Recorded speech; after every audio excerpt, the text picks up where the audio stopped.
So today we will be looking at the fifth sutra of the Sadhana Pada. The fifth sutra is about the continuation of avidya that we have seen in the fourth chapter.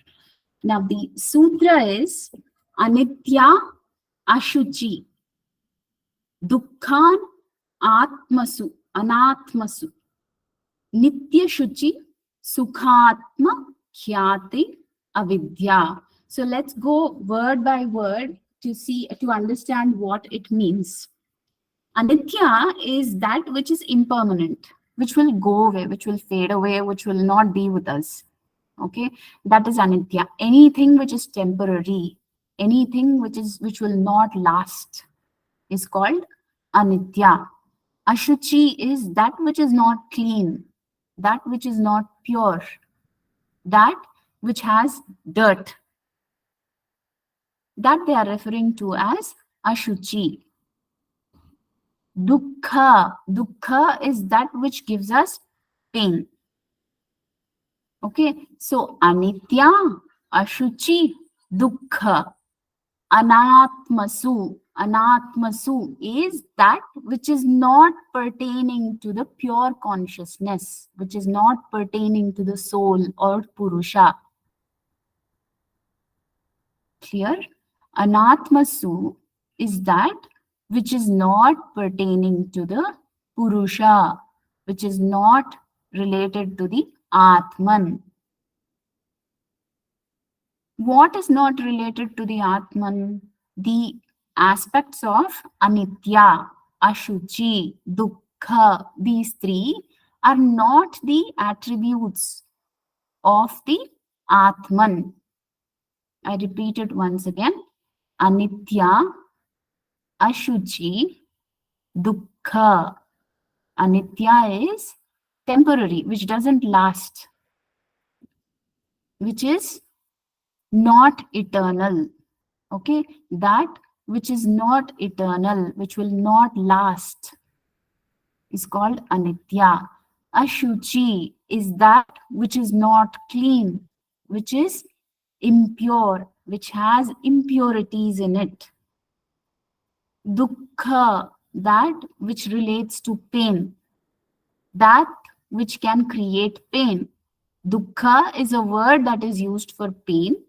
Here, in the context of the sutra, it is a word that relates to the non-attribute of Atma. It is not the quality of Atma. That is what they are trying to say. Anitya, Ashuchi, Dukkha are not the attributes or qualities of Atma. Then what are the qualities of Atma? Nitya, which is permanent, which lasts forever. There is no ending. It is forever. It's existing forever and ever. That is Nitya. Shuchi is that which is clean, which is pure, which is taintless, which is blemishless. That is Shuchi. Nitya is the one which is permanent, which lasts forever, which is eternal. Shuchi, that which is pure, which is clean, which is free of dirt. Sukha. Sukha is happiness. Sukha is that which gives pleasure. Okay, Sukha is that which gives happiness. Those are the qualities of Atma. Okay, those are the qualities of Atma. Khyati is related with knowledge. Okay, Khyati is knowledge. Avidya, as we know, is ignorance. Okay, so what they're trying to say here is we generally tend to confuse our own self by thinking that which is not permanent, that which is impure, and that which relates to pain is impure. Okay, sorry, is confused with that which is eternal, that which is pure, and that which gives happiness. So the person who is in this kind of tendency, who gets confused with their own understanding of what is nitya and anitya, what is shuchi and ashuchi, dukkha and sukha. So that kind of confusion, that knowledge which creates that confusion is called avidya. Okay. So you have to remember that when you think of avidya, there's the confusion created in our own understanding of what is eternal and what is not eternal. We think that which to be eternal to be actually it is the real attribute of it is non-eternal. Sorry, let me just clarify myself again. The parts which are non-eternal, we don't even understand what is non-eternal here. Okay, that which is eternal, we think that to be non-eternal. So the soul is non-eternal, and everything that relates to prakriti is, what did I just say today? What's happening with me? I think you Okay. said reverse. Ma'am. Eternal. Did I say it reverse? Okay. So let me repeat myself. Okay. I'm actually getting confused by saying it so slowly. Okay. Because of avidya, we assume false aspects to be true. Is it clear? Because of avidya, what happens is we assume the false aspects to be true. That which is not eternal, we think those aspects to be eternal, those aspects to last forever. Like, for example, we get caught in the worldly things so much so that we think the body is eternal. We generally don't even care about the death aspect because we don't remember all that. We think the body is eternal and it will continue. But that is not true. That knowledge that we have about the aspects of Prakriti is flawed, because of which we think that which is not eternal to be eternal. So any material aspects, we know that we're going to lose them one day, but we always tend to cling to them, thinking that that is what is with us, that is what will last with us. So that is how we create a confusion in our own understanding, in our own mind. That aspect is called as avidya. So, and the other aspect that they have highlighted in the sutra is that which is not pure, also we think that to be pure. Like, for example, when we take the case of body, which always you can understand is impure, right from the conception onwards, you see the journey of the fetus until it's born, and also the birth of the baby until the death. So there is always some or the other kind of dirt associated with that, right? So in the fetus, the fetus is positioned in the very close to the excretory system of the mother, right? So, and also the way it's formed, you can see the impurity that it tags along. And then once it's born, every aspect of it has some kind, it has to be cleaned. The eyes have to be cleaned, the nose has to be cleaned, the body has to be cleaned. Every day that process has to go on. Why? The reason is because the body carries impurity. Okay, that is ashuchi. So here in the expositions, they have clearly mentioned that that which is impure, we consider that to be very pure. Okay, body, it is generally impure. For a yogi, when he understands the aspects of the Prakriti very well, he knows that any evolute of Prakriti has ashuchi in it. Okay, and body is a creation of manifestation of the Prakriti. Definitely it will carry some kind of impurity in it. So they have clearly commented upon the ashuchi aspect, relating it to the body, physical aspects. Okay, and this confusion is also because of the ignorance that we have in the mind that this is what it is, this is clean. So we get attracted towards the body, we get attracted towards the bodily aspects, like our own body, we get attracted towards others' bodies also. All these are there. So he's trying to make it very clear that the confusion that arises in the mind and the attribution of aspects which are not eternal, which are not pure, and which cause pain to be the properties of the Atma, and that which are eternal, that which are pure and give us happiness, we don't understand that to be eternal. Actually, that confusion is called as avidya. Okay, so here dukkha also, you can understand dukkha and sukha. Generally, for people who are in kind of an affair, you see that they will think marriage to be the ultimate thing, and they get married. So initially they experience it as sukha.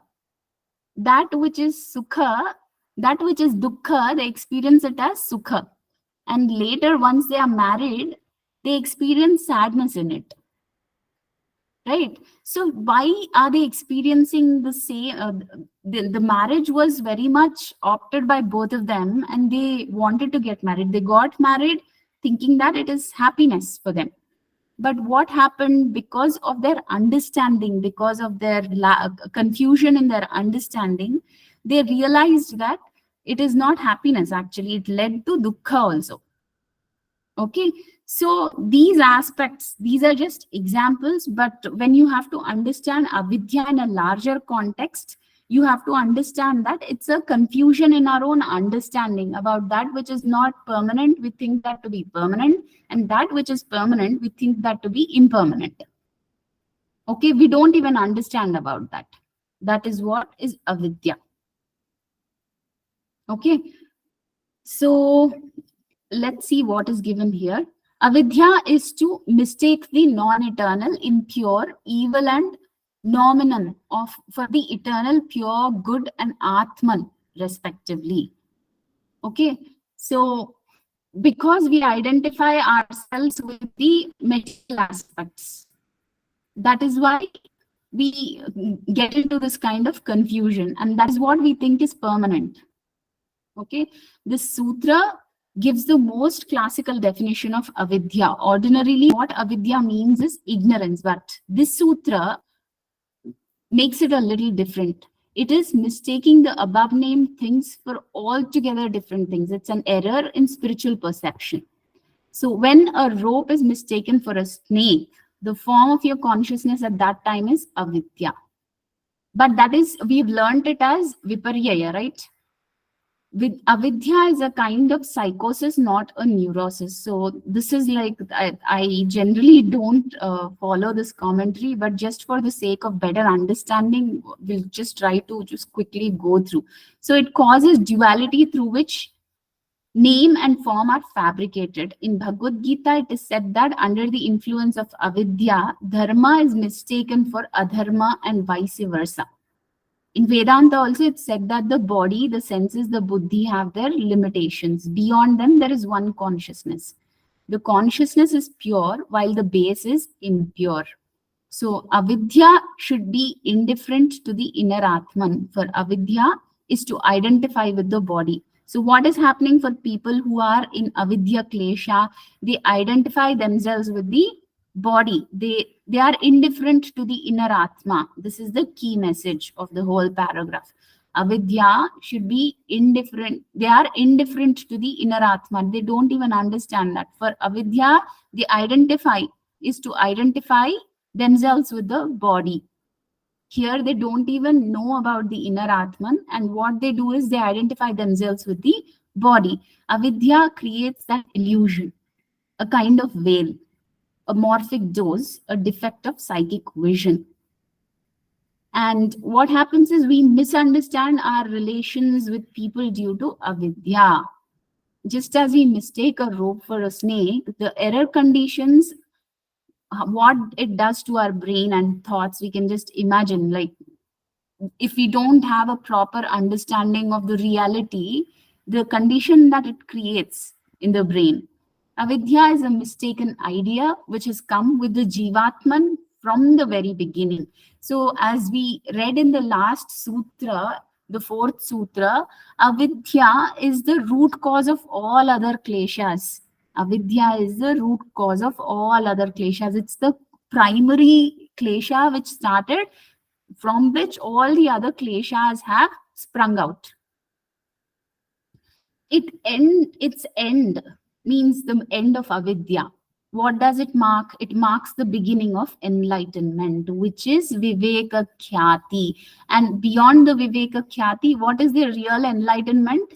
Entering into niruddhavastha, which is the asampragnata samadhi. That is the end of avidya.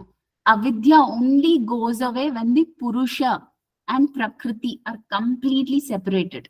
Purusha, which is apaurusheya, which is mutationless, which cannot be further divided or changed, or nothing can be done to the Purusha. Purusha remains apaurusheya. Okay.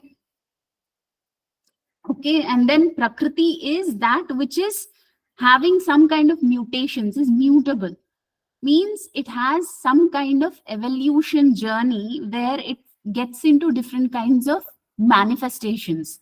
It forms buddhi, then it forms asmita, then it forms ahankara. We've seen it forms the 10 karmendriyas and jnanendriyas along with the manas. And then here it creates the tanmatras and the panchamahabhutas.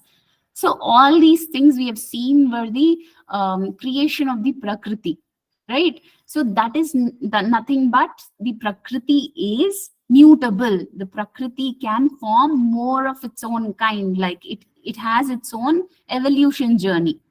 Okay, but Purusha is just not, I can say, able to change its form. It's one unique entity. It's complete in itself. It's full. That is eternal. That is how Purusha is attributed to Apaurusheya. Okay. So these aspects of Prakriti and Purusha, when the Jivatma gets confused and thinks that the Purusha and Prakriti are the same, then that is when all the Vyuthana Avastha, which is like going down from the Ekagra Avastha, from the Niruddha Avastha to the Ekagra Avastha, then to the Vikshipta Avastha, then to the Kshipta Avastha, Muda Avastha, all those, the downfall of the person, Jivatma, starts off. Okay. When does a person take birth is when the Purusha and Prakriti come into a union. That is when there is a form which is created. That is when Buddhi takes birth. That is when Asmita takes birth. That is when Ahankara comes into picture. That is when all the other evolutes come into play. Okay, this is what you have to understand. Because of avidya only, those two aspects combine. When those two aspects combine, it creates all this. Okay, now what is the yogic journey doing is it is trying to slowly untie all those knots. From where? From the extreme end. So they are going, we have seen that in the samadhi aspects also, they're going into the grossest level first. They're trying to untie those knots and then go to the subtler aspects. From the subtler aspects, still subtler aspects, then they're going into the prakriti. Then after they understand that prakriti is different from Purusha, then they are going into the niruddhavastha, which leads to asampragnata samadhi, right? So that kind of slowly they are trying to untangle themselves. That is the journey of yoga that we have seen. So what is the last klesha to leave the person is avidya. Because of avidya only, the person has come into existence. So the last klesha to leave the person is also avidya. Okay. So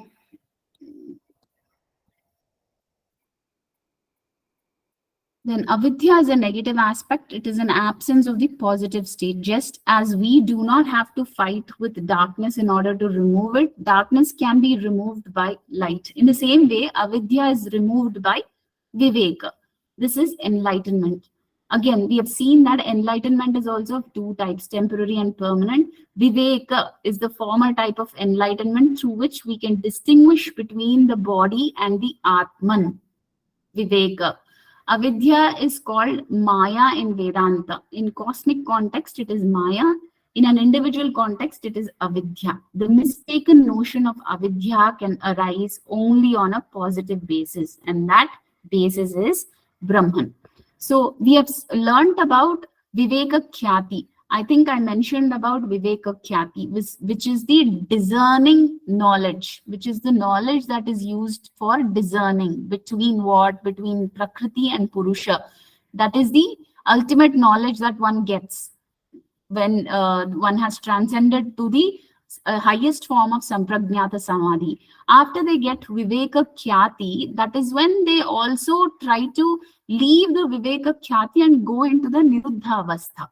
Okay, when I was speaking about the sutras, the last few sutras of the Samadhi Pada, that is what we have understood. So that what I'm trying to bring up is avidya. Because of avidya only, the union of Prakriti and Purusha takes place. So once there is avidya, there is the effect of Maya on the individual. Okay, so it goes on and on until the person understands that this is a false understanding that I've created for my own self. I have to break this false understanding, understand what is Purusha, which is very different from the evolutes of Prakriti, and part ways. That is when the effect of avidya totally goes off. Okay, so that is what it is. Avidya is related to anitya, ashuchi, dukkha. So that which is not eternal, that which is impure, and that which causes pain, we think that to be permanent. And that which is permanent, which is pure, and which is giving happiness, we don't even care about that. There is this kind of confusion. That confusion is nothing but avidya. That avidya only leads to all the other kleshas. Okay, when there is avidya, the next thing that comes up, the first klesha after avidya that comes up is asmita. So how does asmita affect a person? Like there is now the feeling of I-ness. When there is the feeling of I-ness, that is when the person starts to think that he's going through all of this, happiness or sadness, whatever is the experience. But because of the feeling of I-ness, the person is able to understand and experience. Okay, and we have seen in that diagram that I was explaining from Purusha and Prakriti. You see, from Prakriti, the first evolute was Buddhi, and from Buddhi, we have seen that there is a outward flow of Asmita. We have seen that there was Asmita, where there was a reflection of the Purusha and Asmita, right? So that Asmita is what? Asmita is creating the feeling of I-ness. That asmita, which carries the reflection of the Purusha generally in a clean state of mind, that asmita is now having a feeling of I-ness. Now, if we understand this sutra in a little more detail, drig, darshana, these are two aspects of grahitra and grahana. Grahitra, we have seen that is the cognizer. Cognizer was nothing but the one who is able to grasp or understand. Here, drig is the grahitra. Drig is also the Purusha. Purusha is the pure consciousness. Okay, drig and darshana. What is darshana? The instrument.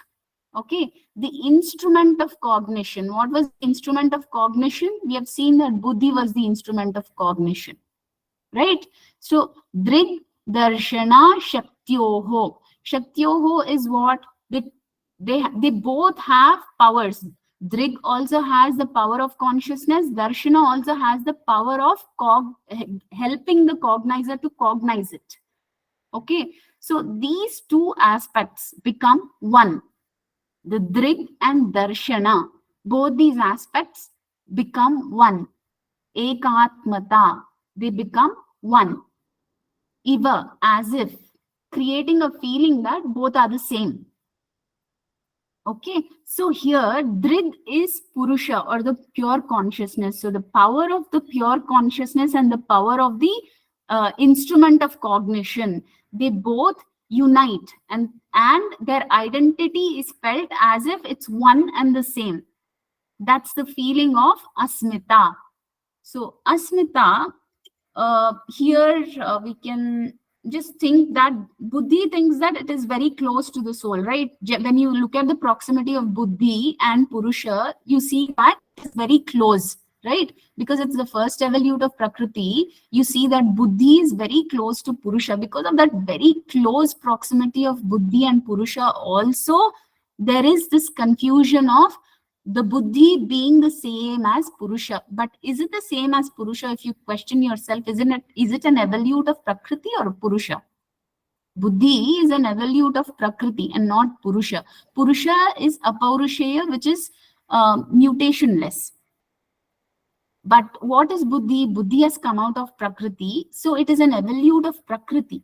But because of the closeness of Buddhi and Purusha, Buddhi gets confused and it starts to think that it is Purusha only.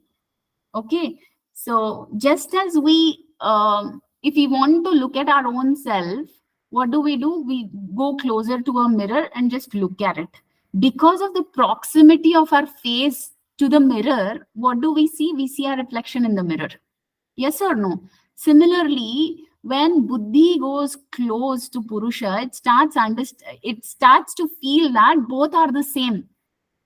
But that's not the case. That is not the case. It is two different aspects. Purusha is different from Buddhi. So when this feeling comes that it is the same, that feeling is called Asmita. Okay, that identity where both these are cognized as the same aspect, that aspect is called as Asmita. So if you can look at the explanation given here, the awareness of I am is mixed with the existence, with the body, actions, and mind. It is as if a prince in the garb of a beggar is identifying with the role he's playing. So what they're trying to say is, they're giving an example of the prince who's in the dress of a beggar, and he's identifying himself with the role he's playing. Okay, so actually the prince is a prince and he's not a beggar, but because of his wrong identification, he's taken up the role of a beggar, so he's identifying himself with that role. You see, that is the comparison that they are giving. Now, this can be understood in any way. Like, you may be watching a movie and you tend to get so deeply involved with the movie that you start to feel that you are the character. You start to feel the emotion of the character. You start to play with the movements in the movie also. Like, if there is a song, you try to imagine yourself. So you're so deeply engrossed. That is called as Asmita, when you identify yourself with that which you are not. That identity is called as Asmita, a wrong identity that we create for our own self. So if you take the example of all the roles that we play in our life, all of them create Asmita. All of them. So when the inner consciousness representing the highest truth in man asserts itself through the medium of body, buddhi, and the senses, it is Asmita. So the inner consciousness, what it is doing, it's representing the highest truth in man and asserts itself through the medium of the body, buddhi, and senses. That is Asmita. So we combine the inner consciousness with the other aspects that Prakriti has created. That combining aspect, that union of the aspect of Purusha and Prakriti is called as Asmita. So again, it has different stages. In the case of a primitive person with an underdeveloped intellect, Asmita is rooted in identification with the body. For an intellectually developed person, identifies with the higher functions of the mind. So Asmita is a consciousness which identifies the Purusha with its vehicle. Now, for example, you can take this. There is a train which is put on the tracks for the first time. Okay, the train moves only on the tracks, right? The train moves only on the tracks. Why have the tracks been created? For the train to be able to move, start from one location and reach another location or destination, right?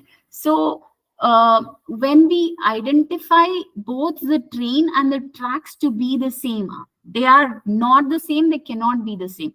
Okay, train is different from the tracks. There are two different aspects. What is the purpose of the track? It is to allow the train to travel from point A to point B. Okay, so here you take the train to be Purusha and the tracks evolutes of Prakriti. Okay, why have the tracks been made? For the Purusha to travel, for the train to travel on it. But here what happens is, because of the wrong understanding, the person does not look at the tracks. He only looks at the train and thinks that it is one single component. Okay, because of the way he's looking at it, it looks as if it's one single component. The train and the tracks are all one unit, but they are not. This is just to explain you what asmita means. So these two different aspects are confused and thought to be a single entity. That I-ness is called as asmita.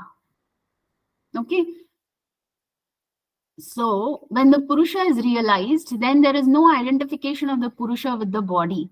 When one reaches the asampragnata samadhi stage, that is when one does not identify the Purusha with the body or even with the intellect. That is where these two aspects become very clear, and the person doesn't even want the discerning knowledge, the viveka khyati, or even the samadhi samskaras. Everything is let out, right?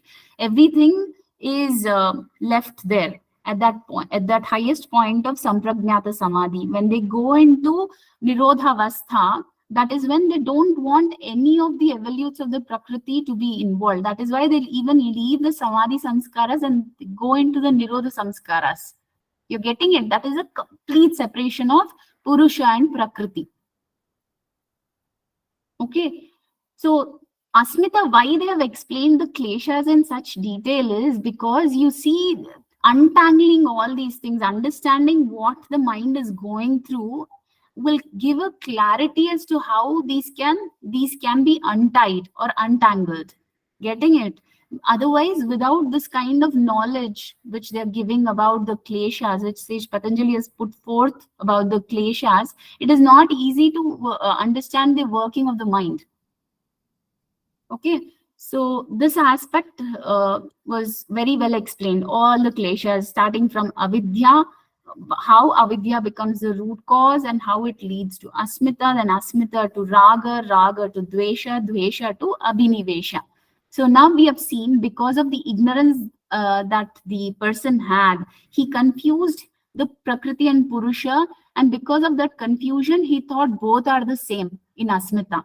When he thought both are the same, now whatever the Prakriti is showing, the Purusha will start to think that all those aspects are true, right?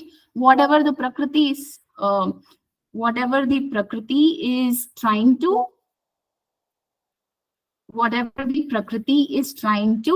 showcase, the person is trying to think all that is true, and he's going through all of that. So we'll see that in the next sutra, which is raga. Until this point, is it clear? Avidya and asmita.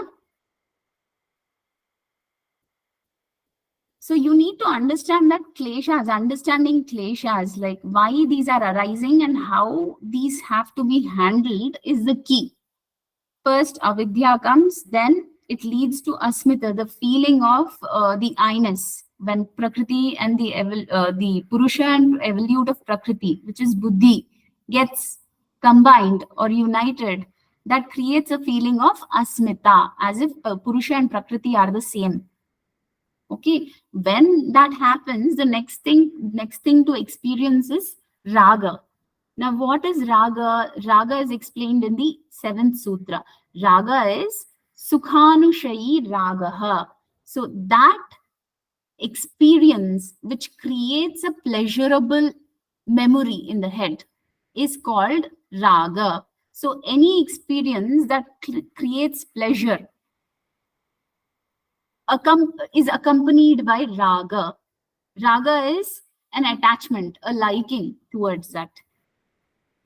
This is a general tendency. You see, mind runs after pleasure, isn't it? Mind runs after pleasure.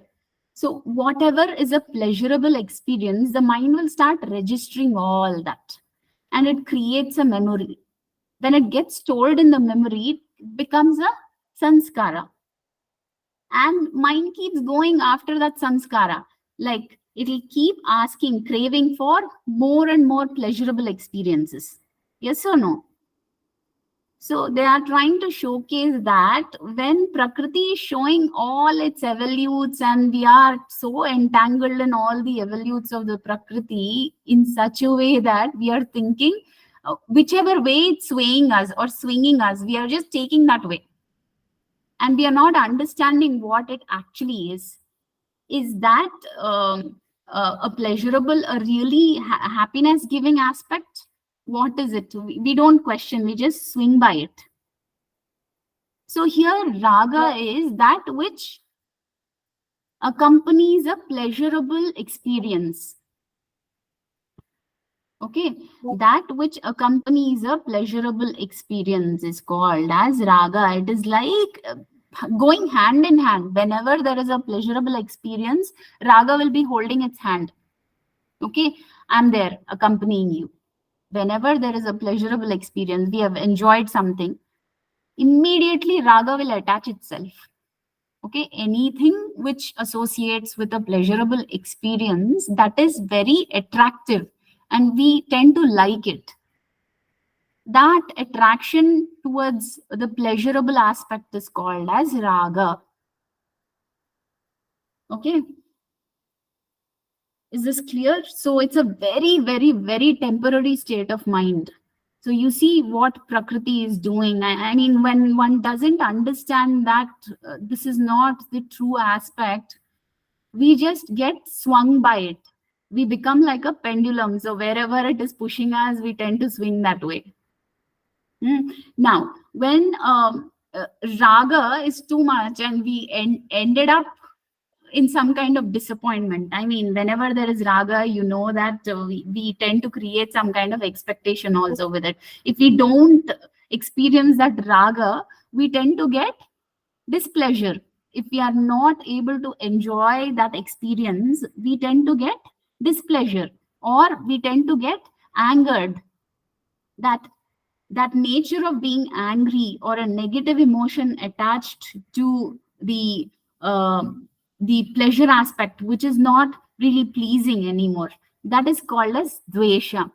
So you see, dvesha is dukkha anushayi. So that which accompanies pain is called dvesha. So whenever there is pain, something that holds its hand is dvesha. So we don't like to experience pain, be it in any way, like mental, physical, whatever, but we don't want to experience any kind of pain. There is a very, very, very strong repulsion or aversion towards pain, right? So you see, raga, after raga, they've given dvesha, because once we experience a pleasurable thing, then if we don't get that pleasurable thing, we tend to get into dukkha. Then dukkha automatically creates a repulsion in us. Right? It might be because of our habit. It might be because of the samskara that we have created. When samskaras become very, very, very deep rooted, then it becomes a vasana. Okay, that kind of aversion is called as dvesha. So it starts with some kind of anger, then it goes into violence, and that violence creates some kind of havoc. It creates some kind of really disastrous outcome, right? So it has a ripple effect, as you can see. Dvesha will start off with some kind of emotional outburst of anger or something, and that anger might lead to violence, and that violence will have really disastrous consequences, right? So these are the ripple effects of dvesha, which are given in the commentary. It's not part of the sutra, but I have read it as the part of commentary given with dvesha. So raga and dvesha. Raga is accompanying sukha and dvesha is accompanying dukkha. They tightly hold the hand. So raga tightly holds the hand with sukha and dvesha tightly holds the hand with dukkha. That is what you have to remember about dvesha. So whenever there's an object of pleasure and the mind runs after it, wishing to have the pleasurable experience again and again, that's called raga. This is not very difficult to eliminate. One can eliminate it from one's personality with a little jerk, given either the nature or created by one's own self. But dvesha is the opposite of raga. Both of them bind innumerable persons and things, either positively or negatively. They are definite conditions of our mind, and that conditioning is done on the basis of a sense of happiness and repulsion, as I just explained. So, what are these doing? Raga and Dvesha are binding us down to the lower levels of consciousness. So, these are taking us away from where we want to reach. Okay, that is why these aspects are put forth in such a way where the person understands that these should be eliminated from the mind field. These should be handled. The kleshas should be handled. Okay, so long as they are there in the mind, one cannot be raised to spiritual heights. It should be remembered that they are the two sides of the same coin. Okay, they are the twofold expressions of our inner raga. Okay, liking for one thing involves repulsion for something else. So they are not the opposite of each other, but two sides of the mind. Dvesha should be removed first, and then raga will also go. So, do you remember any of the methods that Sage Patanjali has prescribed for getting rid of dvesha from the other sutras that we've seen?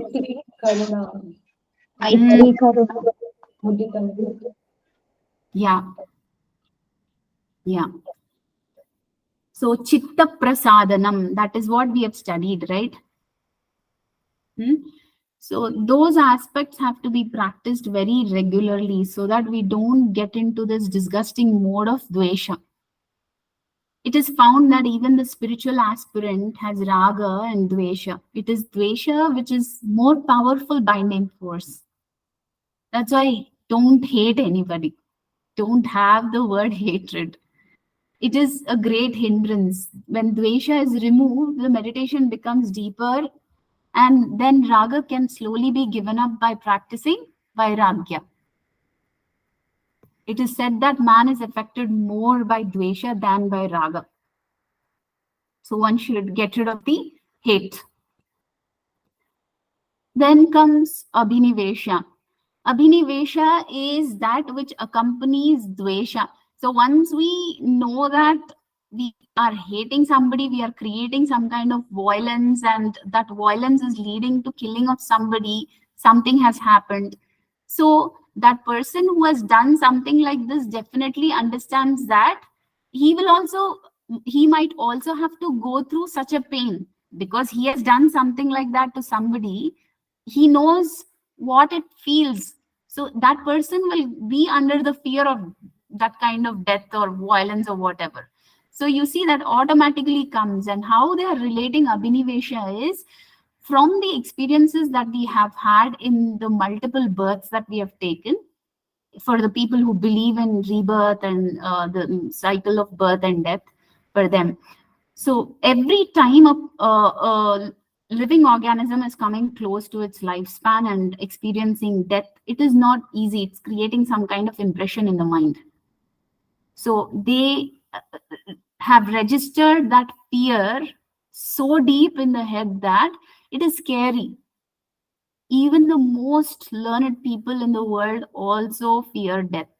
Just as an ignorant person might fear death, same is the case with a very learned person also. He might be a vidwan, a very learned person. He knows all the scriptures. He can talk very well.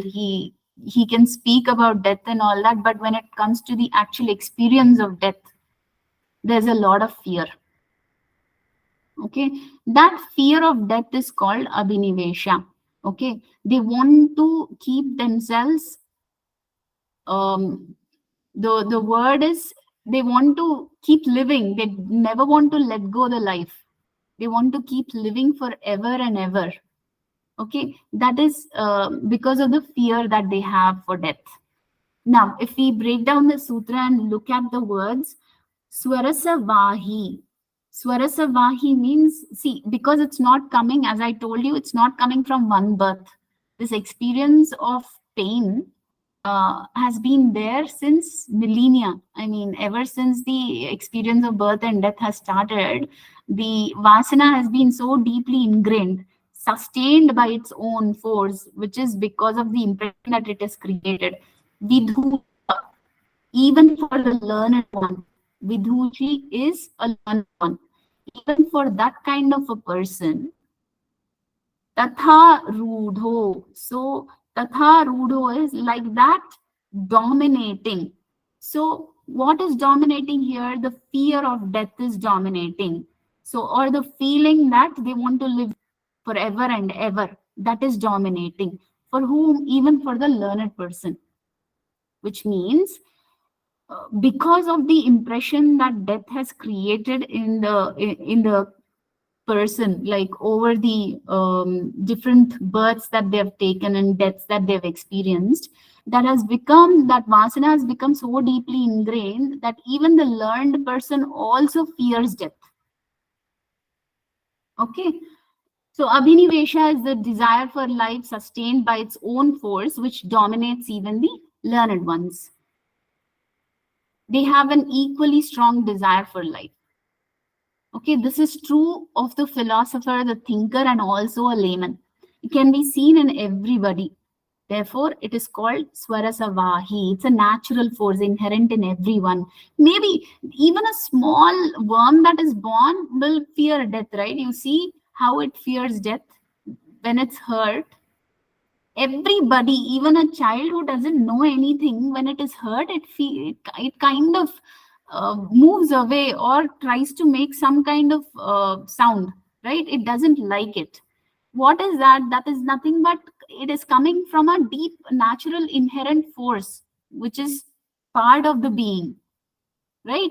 So that's why it is said it's associated with incarnation. Swarasavahi, it's a natural force that is associated with each incarnation. So even the most learned or wise people also are not free from that fear. Okay, in childhood it is dormant. As we grow older, we see others dying, it becomes an alternating factor. So it may crop up sometime or other. This happens between the ages of 35 and 45, because as we keep getting more and more knowledge about all these worldly aspects, those impressions become stronger and stronger in the later part of the life. So the fear of death increases. So it should be remembered that this is one of the most dominant kleshas. The process of involution is exactly the process of evolution. It starts with abhinivesha, then dvesha, then raga, then asmita, avidya, and lastly vidya. This is the way to go back. So fight with the abhinivesha first, get rid of that, then dvesha, then raga, asmita, avidya, and lastly vidya. This is the way to go back. While overcoming the kleshas, one should start with abhinivesha and work up all the way to avidya. Abhinivesha is the universal truth. You will find it in an ordinary creature, in a monkey, in an insect, a bird, among rich, poor, literate, illiterate, all categories. You will find this klesha in latent, dormant, or active conditions, which are nothing but prasupta, tanu, vichinna, udharanam. It is latent in sannyasis. Why is it latent in sannyasis? Can anybody answer this? Why is abhinivesha latent in sannyasis? Maybe because not too many responsibilities, family, all that obligations. Not sure, ma'am. Not Anybody because of else? raga and dvesha, ma'am. Hmm? Hmm? Raga dvesha ఉండకపోవడం వల్ల, just not because of these attachments and all. Hmm.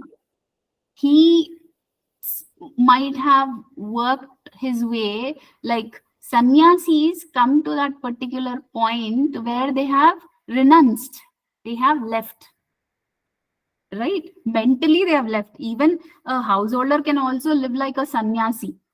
But what is the mental state of a sannyasi? He has already left those attachments,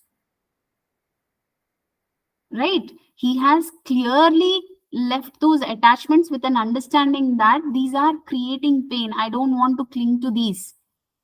Okay, so when he has left that attachment, he doesn't have a fear. There is no fear, or when there is no fear, he doesn't cling to anything. When he's not clinging to anything, he will also not have the tendency of getting scared about death. That's why you see a lot of sannyasis moving out of home, right? They are not really bothered. So this particular klesha is in the which state? Prasupta state. The abhinivesha klesha is in the prasupta tanu vichhinno dharanam. That is what we have seen, right? So that klesha, this is just as an example. So if you put any other situation and see what klesha is active or what klesha is dormant, we'll be able to understand that better. Okay, make some questions on this also. This is in the second pada, right? This will not come in the first pada questions. Some questions which have practical application, those kind of questions will give a better clarity of the concept.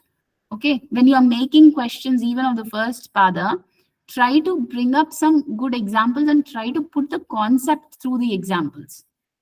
Okay, so this klesha is on the verge of extinction in those who have attained viveka. So for the people who have attained discriminatory knowledge, viveka khyati, for them, this particular klesha is at the verge of extinction, completely gone. But in most people, you will find it in a most active condition. So much so that if anyone is suffering from a disease, everyone will be in a panic. This panic is due to abhinivesha, fear of death. Even in Bhagavad Gita, they have said, spoken so much about this, right? They said that abhinivesha is due to attachment to the body. If attachment is reduced from an active state to a potential state, then the fear of death can be reduced to a minimum. Clear? Can anybody just check the time? Can we go to another sutra or should we stop here? Ma'am, it is 9:55 almost. Ma'am, Okay. we should stop here. So where are we on the 9th sutra? Are we on the 9th sutra? Okay. So we'll do the 10th sutra tomorrow. We'll start off the Prasava Heyaha Sukshmaha tomorrow. So we still have 5 more minutes. I would like you all to revise the class quickly. Who would like to explain the 5th sutra? Avidya.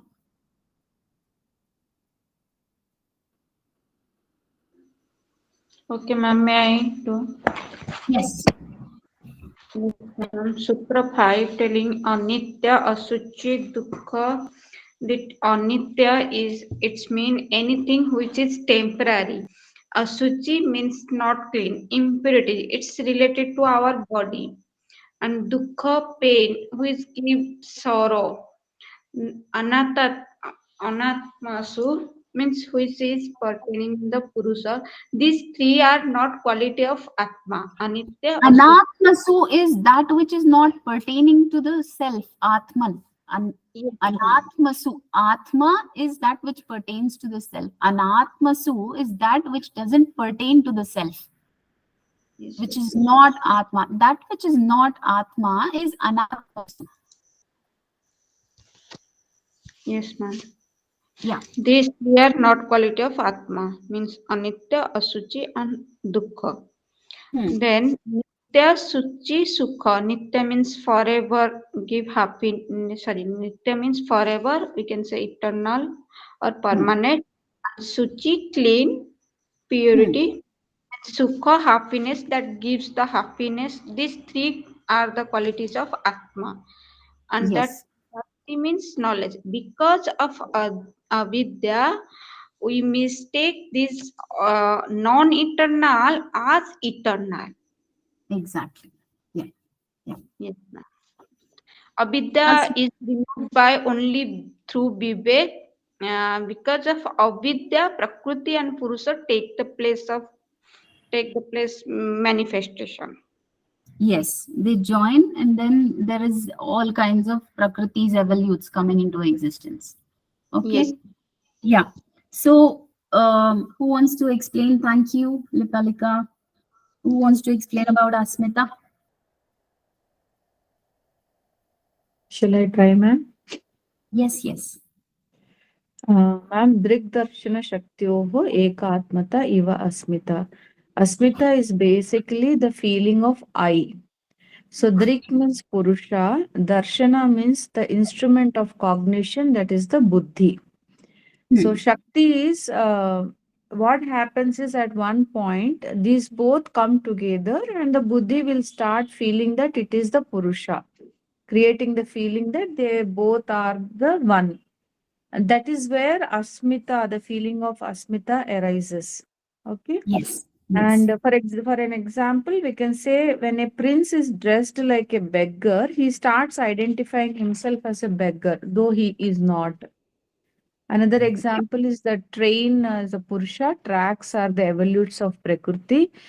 The evolutes of Prakriti should help Purusha, but at one point it overtakes Purusha and start confusing. So yes, both are considered as same. So that whatever that coming together or that confusion, when that chain is broken, is when we'll get freedom from Asmita, ma'am. yes, Thank, yes. thank you, ma'am. Yeah. Who wants to explain Raga?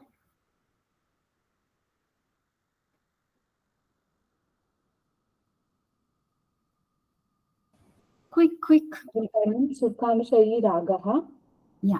Sukha means pleasure and Avishaya means accompanying. Any experience which gives us pleasure, which leads to attachment, and which gives memory, and that leads to Shruti and Samskaras, and which creates a Kresha. Hmm. So Sukha actually holds what? It is hand holding. Always Raga is hand holding Sukha. You see them both together. Whenever there is a pleasurable experience, what accompanies pleasurable experience? Raga. Raga accompanies pleasurable experience. Whenever there is a pleasurable experience, that creates Raga, attachment. Isn't that so? Because whatever is nice to us, we feel like experiencing that more and more, right? What is it creating? It is creating some kind of attachment towards that pleasurable experience. That is raga. Is that clear? Yes. Yeah. Dvesha?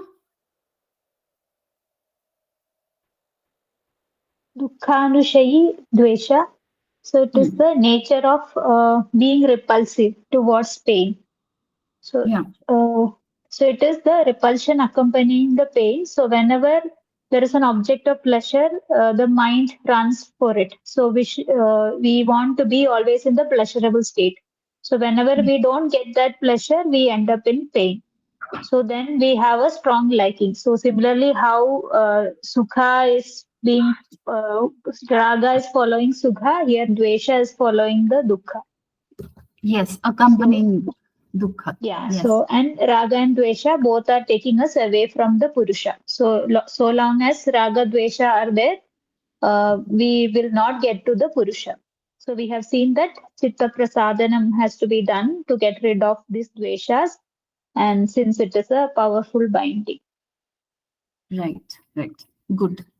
Who wants to explain Abhinivesha?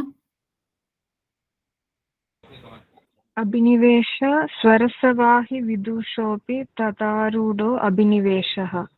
So in this sutra, Patanjali tells that even the most learned people in the earth fears the death. So Abhinivesha is the fear of death. So Patanjali states that this fear of death is even there in the mind of a newborn infant or a small insect or the worm, because he says that it is there in our samskaras from the previous birth. Because of the previous birth samskaras, this fear of death or abhinivesha is imprinted in us.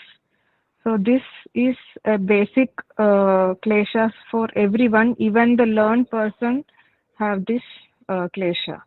So this is a dominant klesha, and first we have to fight abhinivesha, and then dvesha, then comes raga, asmita, and finally avidya. Right, good, good. Here with all the kleshas, we have done all 5 kleshas: avidya, asmita, raga, dvesha, abhinivesha. Okay, very important. From an examination point of view, the kleshas are very important. Only if these kleshas, it's not just from an examination point of view, in general practical life also, handling the kleshas is one of the very challenging aspects. And once we get hold of these and try to make ourselves more purer by getting rid of these kleshas, by working out our way, we become better as humans, and we can go towards a pure real yogic path. Okay, so very important to understand both from the examination point of view and from a practical application also. So should we end it here? Yes, ma'am. Okay, Yes. I'll stop the recording now.